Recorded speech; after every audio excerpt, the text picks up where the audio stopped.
आज माननीय मुख्यमंत्री कर कमल राज्यर विभिन्न प्रकल्प उद्घाटन है आउ किसी फाउंडेशन स्टोन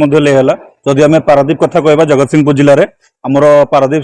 स्थित ओडिशा मेरीटाइम एकेडमी अच्छी एकेडमी आमर जड़े आमर गोटे सिमुलेटर होइछि से सिमुलेटरटा आपनकर जमती जहाज रे जमती जहाज चलया टाइम रे जो कैप्टेन ब्रिज रे जमती पूरा देखियो को मिलुछि से भलिया पूरा रियल लाइफ सिचुएशन से अबे हमें देखुथलु मध्य जतले माननीय मुख्यमंत्री सिमुलेटर को इनॉग्रेट करथले कि सिमुलेटर को भलिया काम करे जो हमर स्टूडेंट्स माने एडी 6 मास जो ट्रेनिंग नउछंती से मैंने से ट्रेनिंग सरला पर विभिन्न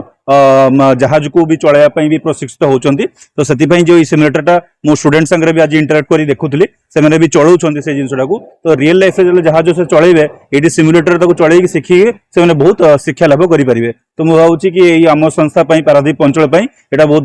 भल कथा आप जानते आम पोर्ट एटी अच्छी तो विभिन्न स्टूडेंट्स ये आसतु आठ पाठ पढ़ी निश्चित भल रोजगार करूँ भल पैसा रोजगार करके निज परिवार से उपकृत हूँ एति आशा रखी।